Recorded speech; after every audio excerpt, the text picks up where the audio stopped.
है, क्या मामला है? जी मेरी बेटी ने मेरे दामाद को अपने एक दोस्त के साथ मिलके अपने ही रूम में मर्डर कर दिया उसको। जी, तो आपको क्या लगता है क्या होना चाहिए आगे में? आगे ये होना चाहिए कि वो इस समाज के लायक नहीं है, वो खतरनाक है दूसरों के लिए भी। और मैं दूसरे बच्चों को ये सबक देना चाहता हूँ कि इस तरह का कदम नहीं उठाना चाहिए, उसे सजाए मौत होनी चाहिए और हो सके तो लाइव होनी चाहिए। हस्बैंड से एग्रीड, जी, मैं अपने हस्बैंड से एग्रीड और पूरे इस बात से कहती हूँ कि सौरभ जो क्या है, मैं केवल ये दिखावे के लिए नहीं बोल रही, हम दिल से बोल रहे हैं। वो बच्चा बहुत अच्छा था, मेरा बेटा डिप्रेशन में रात से, उस बच्चे के लिए, सौरभ के लिए, शोभी के लिए नहीं। भगवान सच में उसके साथ बहुत बुरा करे, बहुत बुरा। मुझे पता है उसने बहुत गलत काम करे और भगवान उसके साथ भी उससे दुगना गलत करे और जस्टिस चाहती हूँ उसे फांसी मिले। भैया हमारा सौरभ लड़का था मेरा, उसके बाद उसने के पता नहीं क्या हुआ क्या नहीं हुआ, वहां पर 4 तारीख का उसका मर्डर कर दिया उन लोगों ने। और वो चली गई अपने घूमने, अंदर कमरे में बंद करके उसको चली गई घूमने।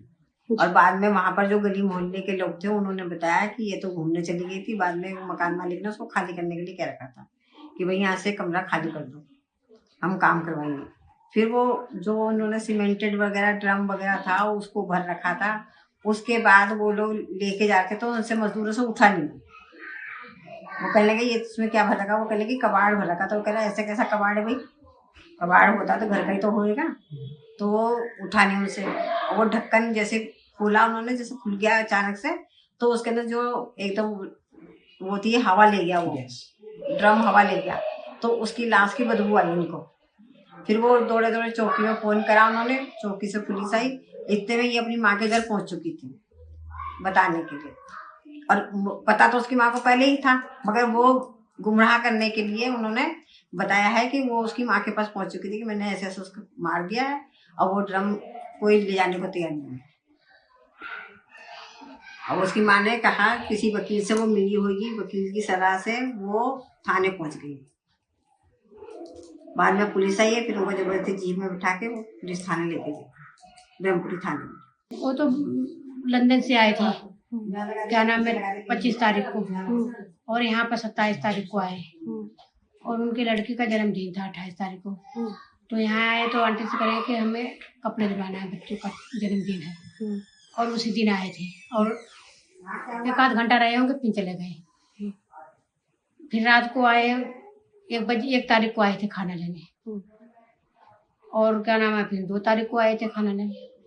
फिर 3 तारीख को आए नहीं, कहे कि खाना बना देना। खाना बनाया था लेकिन आए नहीं यहाँ पे खाना लेने। खाना पीना तो सब यहीं से ले जाते थे। अच्छा, वो खाना वाना नहीं बनाती थी। अच्छा, हाँ, कुछ नहीं करती थी वो। काम धंधा जैसे कपड़े लत्ता सब कुछ नहीं, कुछ नहीं, सब कपड़े लत्ते यहीं पे धुलाते थे वो। अच्छा। हाँ, कुछ नहीं करती थी वो। क्या मामला था, क्या हुआ यहाँ पर? देखो हम तो यहाँ 16 से आए हुए हैं, 15 से आए हुए हैं, मतलब सन 15 में आए थे। जब से मुझे देखा है कि मतलब कि हमने से बेचारा ना तो इतने बातचीत करता था, ना ज्यादा वो करता था। उसका आना जाना था बस बाहर भीतर, बस इतना ही देखते थे हम तो उसे। लेकिन जब उसकी उन्हें लव मैरिज करी तो मतलब कि बहुत तेज चिल्लाती थी, बहुत तेज रोती थी, ऐसा करती थी कि जैसे उसको कोई मार रहा हो। लेकिन ऐसा कुछ नहीं था, बस वो आपस में अपने आप बर्तन फेंकती थी, अपने आप मतलब कि बाल नोचती थी, क्योंकि हमारे तो सामने से सब दिखाई देता था, हम छत पे सोते थे।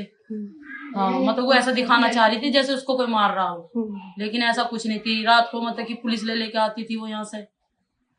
कभी उसकी मम्मी आ रही है, गाली गलौज कर रही थी इनकी गेट के बाहर खड़ी होकर। मतलब कि बहुत ही बदतमीज लोग थे वे। और अब उसने ऐसा कर दिया। उसे ऐसा करना नहीं चाहिए था, मतलब कि उसका मन भर गया था या कोई और पसंद आ गया था, उसे छोड़ देना चाहिए था। लेकिन मारने का सोल्यूशन कोई ना था।